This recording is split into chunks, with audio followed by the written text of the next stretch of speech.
Buerki, the author of Living Without Fear and the co-publisher of the Amazon best-selling Inspired Journeys. Get in touch with me if you want to start living without fear or writing a book. And please share this podcast with a friend who you know needs to hear this episode. Subscribe to my newsletter and to my YouTube channel. Write a short review and rate it on your favorite podcast platform with a lot of stars if you enjoyed it. Thank you so much for your support. This truly means a lot to me. And today I'm so excited to have Isa Dor from Belgium with me. She's an abstract artist known for her ethereal art, with exhibitions in Belgium, France, and recognition like the second prize at the Brussels International Fantastic Film Festival 2023. Her vivid colors and dreamy landscapes inspire a stronger and freer universe. Isa's mixed media works tell stories of resilience, reflecting a journey of renewal, following battles with PTSD, postnatal depression, and burnout. From painting expansive canvases to designing cards, it all circles back to her guiding mantra: be bold and shine. Welcome to the show, dear Isa. Thank you, Esther. Thank you for this introduction. I'm so glad to be here with you. Wonderful. Let's start right with the first question. What has been your turning moment in life? Yeah, well, I guess that's it all depends on where you are in your journey, right? I guess that if you had asked me that 5 years ago, my answer would have been different. But at this point in my life, I would say I can identify 3 points, 3 turning points that have led me to better know about my core values. And the first is one of my very first job in my career was financial analyst in a very well-known bank in Belgium. And we had this morning briefing every day at the bank. And this is, I'm talking 1990, when it was the first Gulf War. And so the bank was very preoccupied to know where it would make the most profit, right? So they were like, okay, but if we could buy in New York and sell in London, or just imagine that the USA would bomb the oil boreholes in Kuwait, so maybe there would be casualties, then we might better buy more in New York and sell in London. And I was like, okay, so this life is definitely not for me. It was so dry and so, lack of meaning. So I realized that I really needed a complete makeover of my professional path. And at that time, I had friends that had left Belgium to work with Doctors Without Borders, you know, the humanitarian organization. So I decided to do the same. So I quit my job and left for Africa for 2 years in a country at war that was in Mozambique. And initially I had planned to work for Doctors Without Borders for 2 years, and I ended up working for them for 20 years. And that was for me putting purpose and meaning into my life, and that had a major role into my vision of the world. So that's the first one. Now, the second one is when I gave birth to my first son, Benjamin. So we are in 1997. So I was about 32 years old, and the day he was born, I was thinking, I can handle that. I mean, it's not that difficult. So many women have done that, but I went into a very severe postnatal depression, which was not very early detected. So I kind of went into a very, very dark period of my life with suicidal thoughts and being completely sure and certain that I wasn't meant to be a mother, and that anyways my son didn't love me, and that there was nothing I can do for him, to be raised as he should have been raised. So luckily I had the help of a professional, a therapist that helped me, but it lasted like 2 years. And that was a moment for me that I realized that there are people that are meant to be nurturing, and there are people that are meant to be creative. And I'm the second type. So it had been a lesson about what does it mean about freedom? Because for me, having kids was like, I'm not free anymore. But also about I need to use my creativity to be a nurturing mother. And that has been, years and years of practice. But yeah, it has been something very difficult. And also because PTSD is not something that is a lot talked about. There's still a lot of taboo around it, even now. So it was something very difficult to share with people around me. Yeah. Yeah, and so I talked about 3, and the third one was 6 years ago when I was in a job where I went into a very big burnout because of the lack of creativity. I had a very repetitive job where any creative initiative was like put aside and not considered. And I went on fighting against that stream, but to no avail, because that's the way the company was. And so, yeah, so I had to stop for a year, went back to work, burned out again. Like, I hadn't learned the lessons. And that's when I haven't been working for that company since then. And that's when I really dove deep into my art, because I had been painting for a long time before, but more like a Sunday thing. But since then, I have been painting a lot, and that's what really helped me through.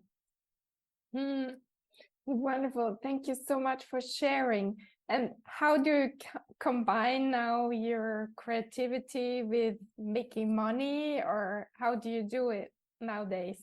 Yeah, so I have decided that, but not without any, fear, that I'm not going to let anyone tell me what I should do at every minute of the day and how I should do it. And so what I did is that I decided to teach painting so that I would be able to buy my art supplies, so that I would be able to paint. So that's what I'm doing now. I'm teaching art classes, evening art classes, and paintings, and organizing art shows, so that I can sell my paintings. But it's not yet something that I would claim is self-sufficient, but I'm getting there.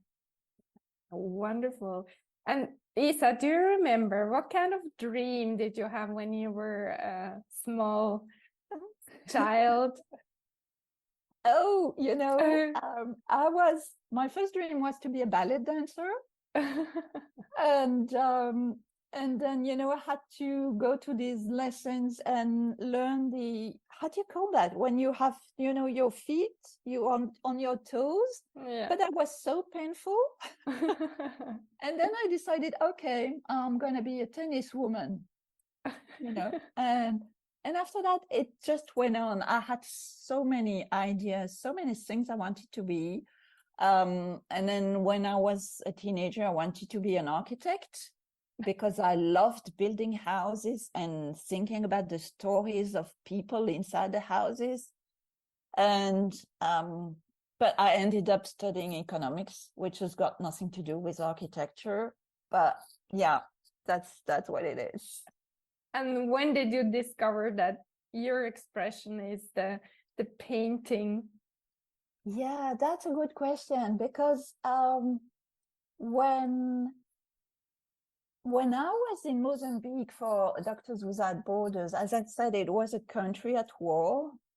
We couldn't, we were living like in the city was like a ghetto. You couldn't get out because there were landmines everywhere.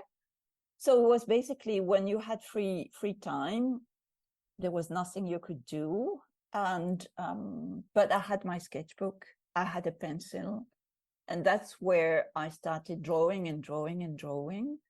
I had always loved painting, but it was like, as a kid, every kid loves drawing and painting. But then, yeah, so it's kind of late because I was like 24 years old, and that's where, yeah, in my backyard in Mozambique, I started to draw a lot, and that's something that I kept when I came back and lived here in Brussels, and went on painting, took evening classes in painting, and I'm mostly self-taught, but I could sense that I needed that touch with color, with creativity, to be able to be mentally sane and to escape, probably, but also to have so much joy of just, creating from scratch. Yeah.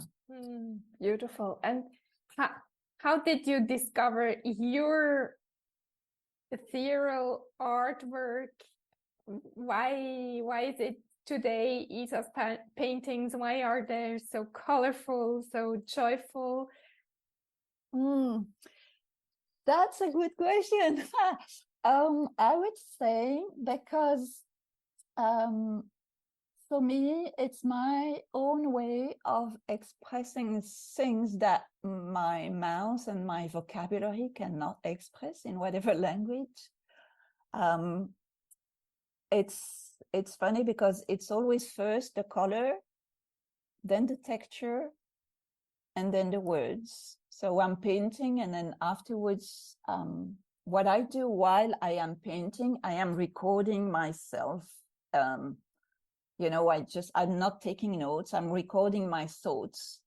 And after that, I'm kind of downloading my thoughts, and I can pick the real stuff, the deep stuff that has gone into the paintings. And it's always about a story of having lived with fear and being able to go beyond that thanks to that process of painting. Because it's not even, I'm not even talking about art therapy. It's not that at all. It's more like a way to transcend and to transform something that is dark into something that is very, very light and colorful. Yeah. Does that make sense? Yeah. Can you explain a little bit more? How do you start the painting? When do you start recording? What are you telling during the recordings? Yeah, sure. So as I say, I need to have something very tangible to start with. So, for example, last Saturday, I was like, I need to paint. So I went and bought 6 huge canvases that barely entered my trunk in my car. But, it was like, I have to have them. So I came back, and now it's in my living room. But anyways, it's there. And then I'm thinking colors. What are the colors that speak to me now? And it's never going to be black. It's never going to be, beige or taupe or gray. It's always a very splash of colors. Sometimes it can be loud, but that's how I want it to be. Like, I want it to be in my face. So that I can kind of breathe them in and they can enter my body. And then, so I'm first testing the color. So that step is still like more intellectual. Okay, I'm testing that color, that mix of color. And then I'm starting to paint. And there I've got no idea where I'm going. It's a conversation between me and the painting and the canvas. And it's not like, okay, I know I'm going to paint a background in blue and then a circle in yellow. No, it's like, let's see what I come up with. And of course, at some point, because I'm entering a state of flow, some thoughts emerge in my mind, and I'm like, and it's got nothing to do with this is too bluish. No, it's more like a feeling that manifests itself as a form of thought, and that is the kind of thing that I would record straight away. That would be that could be like a memory of my childhood. I remember when I was in Brittany with my parents, we would go for a walk to see the sunset, stuff like that, and how I would touch the rocks and the feeling of the rocks under my fingers. And that can be a memory, but that can also be aha moment about why I have been sad in the last week. And it's a mix of brain dump about, my thoughts and my memories and my feelings. And I mean, it doesn't make sense. Like, it doesn't, like, if I download them, it doesn't make sense like that. But if I do that after I've painted, I can really pick up what's in my thoughts, my feelings at that moment that went into the painting. There's some crap, of course, that I can delete, but a lot of them is like, it's a bit like a voice journaling while I'm painting. And how do you feel afterwards? How do you describe this moment? Yeah, it's a huge relief. It's very comforting, like it brings in comfort. And also sometimes it brings more questions. So that means that I need to go deeper. And that's how my paintings have several layers. Some layers are not even visible. But there's a history in the painting itself because of the multiple layers. And I guess that it's kind of a receptacle of memories and all that has been put into that, and that is not shown, but that I know is in there. Wonderful. And if you look at the painting, you painted it maybe 2 years ago. Do you see the layers still, or is it all together? I can see the layers, but I could also say, for example, there are paintings that I've done 20 years ago that still speak to me and wake up the same feelings, and some paintings that I'm like, this is not me anymore. So, and I would paint over. And your mantra is be bold and shine. I love it. Can you say something more about that? Oh yeah, that's I was born in a family of 7. I'm the last of 7. And like you, my parents were born before the war, and they were in their 20s when the Second World War started. And they met when they were 30 years old, something like that. And it's a Christian family, so I'm like, there was no contraception, and I wasn't wanted. I was like, okay, she's there now. What? And I have always felt that I'd better be good and brave and not make much noise, because my mother was so overwhelmed by 7 children and so depressive that, I had to be quiet. And so I learned very quickly that fine. That's the role I'm going to take. I'll be a good girl. I'll have good grades. I'm not making any problems at home. Otherwise, you never know, you know? You might not be loved anymore. You might not be welcome anymore. And even that, I mean, of course, my parents were giving me the love that they could, but not the love that I needed. And a bit like you, I was feeling like if I'm not visible, that's what is going to get me survive in this family. But then that means that when I left my family, became an adult, I still was not visible because that's how I learned to survive. So yeah, so that's how I came up with that mantra, like you have to shine. It's not because you've learned to be invisible that you need to go on like that. And of course, it brought me so many problems in my relationships, in my work, for not being visible, you know, because that's the thing you think is necessary when you're a kid. And yeah, and be bold, because I was a very shy kid, very, very shy. And of course, I mean, if you're taught not to ask for anything, you're taught to not expect anything. So why be bold, you know, like, and now I've learned better. I mean, it's our right to be bold and to shine. And if it doesn't please some people, well, let them be unpleased.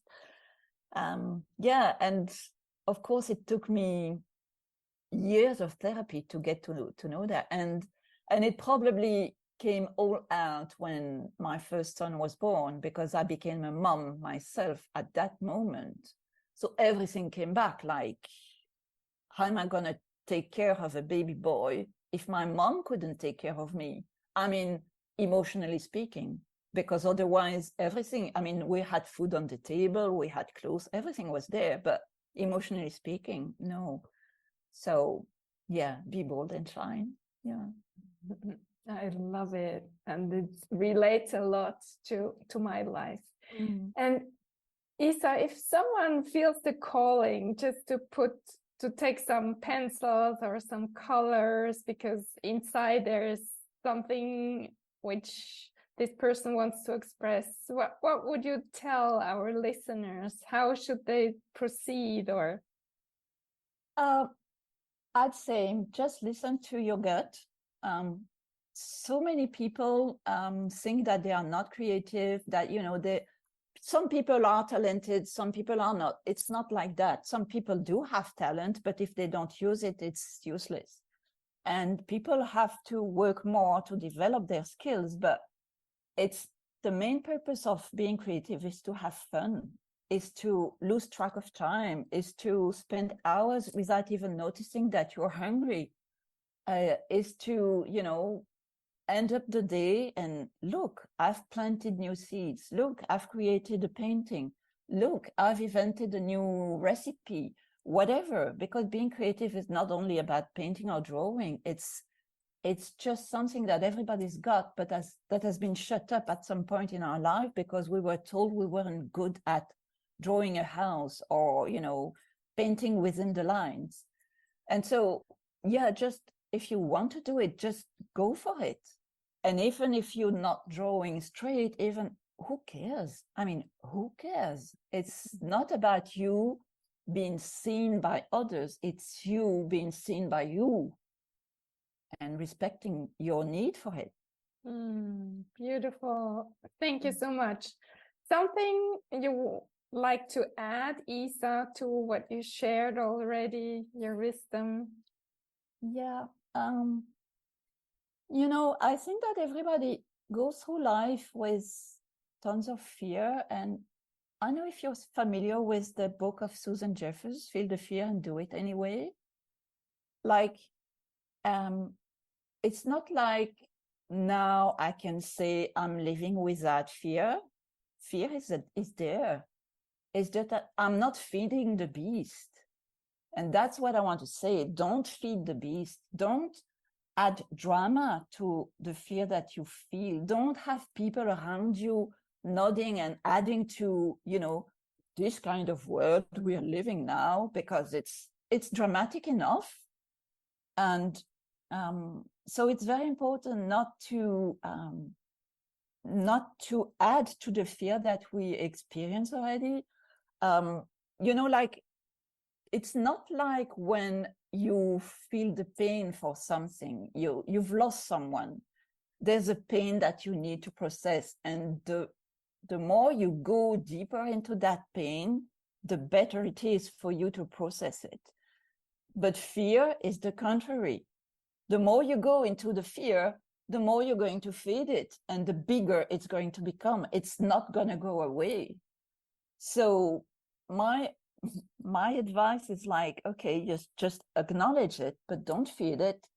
Make sure you have the right people around you, and make sure that you trust your instinct, because your instinct is something positive that will always indicate to you what to do. Yeah. In short, that's what I would say. Thank you so much, Isa. That has been wonderful. No, thank you, Esther. I feel it's too short. That kind of conversation, we could go on and have a tea and sit around the fire and absolutely. And thank you, dear listener, for spending your precious time with us today. And in case you feel worthless and nobody seems to like you, we tell you, you're amazing. We love you. And you're a gift to everyone who crosses your path. And please tell yourself these sentences over and over again.